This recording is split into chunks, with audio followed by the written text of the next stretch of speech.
Salut, salut, j'espère que vous allez bien, les fans du docteur Tongineba, les fans du keto africain et les fans d'une santé parfaite. J'espère que vous allez tous bien et aujourd'hui, nous vous retrouvons avec le docteur Tongineba dans une autre séance de questions-réponses au docteur Tongineba. Bonjour, docteur. Bonjour ma chère épouse. Bonjour à vous tous, j'espère que vous allez très bien. Alors, aujourd'hui, c'est un réel plaisir de vous entretenir, comme on le fait toujours sur des sujets de santé importants. Et aujourd'hui, nous allons parler d'un problème qu'on appelle le syndrome des ovaires polykystiques, communément appelé SOPK. Et on a préparé un ensemble de questions qu'on va poser au docteur. Et sans plus tarder, on va entrer directement dans le vif du sujet et commencer avec la première question. Docteur Tongineba, qu'est-ce que le SOPK ou le syndrome des ovaires polykystiques? C'est un trouble hormonal qui est fréquent chez les femmes de l'âge de procréer. Et c'est un grand problème qui peut entraîner l'infertilité. Et ça commence régulièrement quand une femme entre dans l'âge de puberté. Et ça peut varier jusqu'à l'âge que la femme ne procrée plus. Ménopause, oui, ça peut arriver jusqu'à l'âge de ménopause, mais régulièrement ça commence à l'âge de puberté pour beaucoup de femmes. Alors, merci. Et quand quelqu'un a développé le SOPK, cela va durer toute sa vie? Ou bien, comme vous dites, c'est de l'âge de la puberté à l'âge de la ménopause uniquement? Oui, en fait, une femme peut développer le SOPK. Donc, après avoir fait les examens échographie, on trouve que la femme a SOPK. Après quelques temps, elle ne voit plus. Parce que c'est en réponse des hormones. Quand ça change, comme je dis, ce n'est pas que ça sera toujours là pour une femme. Ça peut venir, ça peut apparaître et disparaître en conséquence. Oui, ça peut fluctuer, oui, exactement, c'est comme ça. Donc, si une femme a ça, ça ne veut pas dire que ça va rester là-bas jusqu'à on va traiter. D'accord. Et généralement, on dit que parmi les symptômes de SOPK, on a le déséquilibre hormonal ou une irrégularité de la période menstruelle qu'on appelle communément les règles irrégulières ou encore un excès d'androgène et la formation des kystes ovariens. Qu'est-ce que cela a comme conséquence sur la santé de la femme? En fait, je pense que le sujet aujourd'hui, c'est beaucoup plus sur cette question que tu as posée, les conséquences de l'irrégularité hormonale sur une femme. Qu'est-ce que ça peut créer? Tu as parlé d'androgènes. Les androgènes sont les hormones de mâle, les hormones mâles. Oui. Et souvent, quand une femme a cet androgène, ça peut créer le testostérone. Et le testostérone maintenant peut rendre une femme infertile. Si une femme a trop de testostérone, ça peut rendre une femme infertile. Et tu as aussi parlé de kystes ovariens. On sait que les kystes ovariens, c'est parmi les causes pour infertilité pour beaucoup de femmes. Quand une femme a développé les kystes ovariens, ça peut vraiment faire qu'une femme, ça devient difficile à une femme à tomber enceinte. Donc, tout ce problème des hormones que tu viens de citer, les règles irrégulières.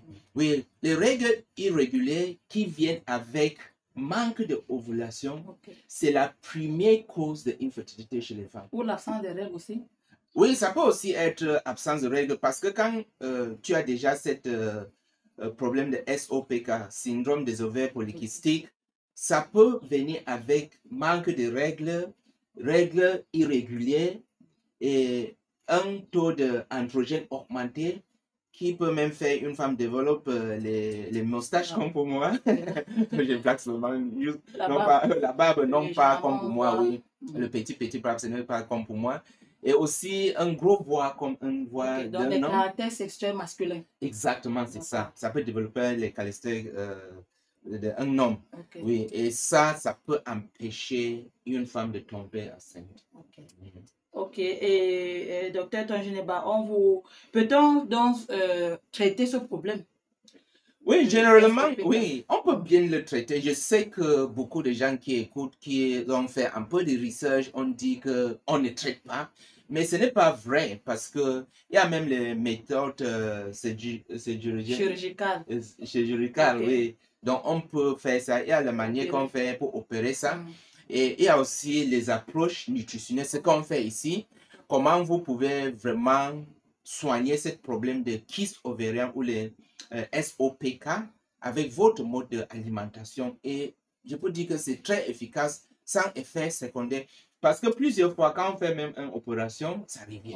Ça revient. C'est pour cela qu'on va dire qu'on ne le traite pas ou bien il n'y a pas un traitement pour cela. Parce que l'approche avec opération, ce n'est pas la meilleure approche.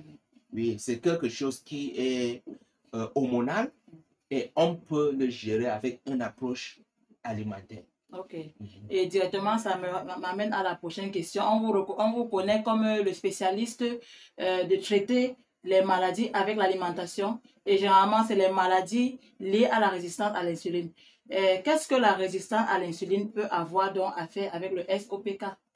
Généralement, on voit, les recherches ont montré que presque toutes les femmes qui ont les kystes ovariens sont insulino-résistants. Oui, insulino-résistants. Okay. On voit alors que la résistance à l'insuline est la cause première. Il y a les autres causes qui ne sont pas vraiment trop élevées ou bien fréquentes, mais la cause qui est très fréquente, c'est la résistance à l'insuline. Donc, si on voit que c'est la cause principale là-bas, et on a déjà vu qu'on peut gérer ce problème de la santé avec une approche alimentaire. On peut bien renverser la résistance à l'insuline. Donc, quelqu'un qui a la résistance à l'insuline, avec une approche alimentaire, tu peux bien gérer ce problème. Qui veut dire alors que tu peux enlever la cause de kyste ovarien. Oui, si la cause de kyste ovarien, si on peut enlever, on peut bien gérer ce problème de la résistance à l'insuline. Donc, résistance à l'insuline, c'est à cause de trop d'insuline dans votre sang. Et quand tu as trop d'insuline, ça veut dire que ça peut créer des déséquilibres hormonaux. Oui. Et parmi, c'est ce qu'on vient de citer. Oui. Donc voilà le rôle de l'insuline dans notre sujet d'aujourd'hui. Donc si on peut bien gérer notre insuline et assurer qu'il y a un taux normal, on peut bien gérer des autres problèmes. Donc, pour comprendre bien le sujet, ou bien pour bien nous recadrer, donc si vous êtes une femme et que vous avez atteint l'âge de procréer et que vous vous rendez compte que vous avez peut-être certains caractères sexuels masculins ou que vous vous rendez compte que vous avez une irrégularité des règles ou une absence de règles, cela peut attirer votre attention de vous dire que peut-être vous avez un problème de kyste. Et il y a des femmes aussi qui parlent de myome et de fibrome. Quel est le départ entre myome, fibrome et kyste? Quelle est la différence? En fait, les myomes, les kystes, les fibromes, ils ont presque les mêmes symptômes. Okay. Irrégularité des règles, manque de règles, le mal de bas-ventre. Oui. Tout ça, ça peut avoir les mêmes symptômes. On peut maintenant faire la différence seulement quand on fait une échographie. Oui, et les kystes ovariens, ça se trouve dans les ovaires. Ok, comme on dit, kyste ovarien. Kyste ovarien. Mais les myomes ou les fibromes, c'est où utérus. Dans l'utérus. Dans l'utérus, oui. Donc voilà la différence. Donc ce n'est pas les mêmes choses. Mais les fibromes et les myomes sont les mêmes choses. C'est seulement les différents en terminologie qu'on utilise. Ce sont les mêmes choses. Quand on parle de fibromes ou myomes, ce sont les mêmes choses. Mais les kystes ovariens, ça se développe dans les ovaires. Et pourquoi ils se développent? Parce que les ovaires doivent maturer jusqu'à 6 périodes d'ovulation. La femme n'est pas tombée enceinte, ça casse. Oui. Mais les autres ovaires qui ne se développent pas, maturent pas, il va créer ces kystes. Les kystes sont comme les petits ballons. Oui, il crée ces kystes et c'est ce qu'on appelle les kystes ovaires. Vraiment, merci beaucoup pour cette réponse qui nous édifie vraiment sur la question. Et j'aimerais savoir, est-ce que l'obésité et un manque d'activité physique peut aussi entraîner le SOPK? Oui, l'obésité, c'est bien sûr, parce que l'obésité, c'est quoi? C'est un symptôme de la résistance à l'insuline. Et on vient de dire que la résistance à l'insuline, c'est la cause. De SOPK. Oui, la cause majeure. Oui, la cause majeure. Parce qu'on peut avoir aussi les autres causes comme les causes génétiques. D'accord. Ça peut être des liens de famille. Oui. Okay. Mais beaucoup plus, progénétique, oui. Mais beaucoup plus, c'est la résistance à l'insuline. Donc, obésité, si quelqu'un a le sous-poids, une femme de l'âge de procréer, si elle est obèse, elle peut facilement développer les SOPK. Et c'est pour cela qu'on voit beaucoup de femmes qui sont sous poids, c'est difficile à tomber enceinte. D'accord. Parce que tout ça, c'est lié, c'est les mêmes choses. Ce sont les mêmes maladies, soit directement liées à la résistance à l'insuline ou indirectement liées à la résistance à l'insuline. Et aux questions d'activité physique, oui, ça joue aussi un grand rôle. Si tu es parmi les gens qui s'assoient seulement chaque moment sans faire les activités physiques, les sports et le reste, ça peut aussi lier à la résistance à l'insuline. Oui, parce que prenons par exemple, si tu finis à manger et tu t'assois seulement, la charge index glycémique, ça va élever. Et quand c'est élevé, qu'est-ce qui va arriver? La résistance à l'insuline. Et si chaque jour tu restes toujours comme ça, ça peut faire que tu avoir ce problème de la résistance à l'insuline qui peut maintenant entraîner d'avoir les kystes ovariens ou les SOPK. Vraiment, merci beaucoup, docteur. Je pense que je peux poser une dernière question. Qu'est-ce que vous proposez concrètement pour venir à bout de ce problème de SOPK? Oui, en fait, notre approche, c'est une approche nutritionnelle, oui, avec un jeûne nutritionnel et un mode de vie africain.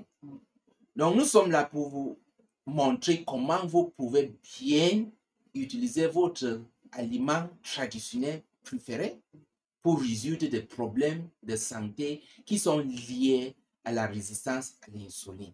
Donc, dans ce programme, vous êtes ici en train de me regarder. Peut-être vous avez ce problème ou bien vous voulez avoir beaucoup plus de connaissances. Ce que je veux faire clair, c'est un problème de santé qu'on peut bien le résoudre. N'entends pas les gens qui disent qu'on ne peut pas. On peut bien le résoudre. Et la science maintenant dit quoi? Que entre 3 mois à 8 mois, avec un mode d'alimentation, vous pouvez bien gérer ce problème de la résistance à l'insuline, qui est la première cause de SOPK. Donc, chez nous, on utilise le jeûne nutritionnel. Ça veut dire qu'on est quand manger et nos aliments locaux et comment le manger pour résoudre ce problème. Et c'est exactement ce qu'on va faire dans notre groupe Telegram, là où on va faire un suivi de 35 jours pour aider les gens à résoudre ce problème. Ok, merci beaucoup. C'est toujours un plaisir. C'était un plaisir encore aujourd'hui de vous parler de ce problème que beaucoup ne savent, beaucoup n'ont pas vraiment de connaissances sur le problème de SOPK. Et donc, dans cette séance questions-réponses on a traité SOPK aujourd'hui. Demain, peut-être, on va traiter de l'obésité. Pourquoi pas de l'hypertension, s'il plaît à Dieu. En attendant, je vous souhaite de passer de très bons moments. Merci, docteur. Merci. Au revoir à vous tous.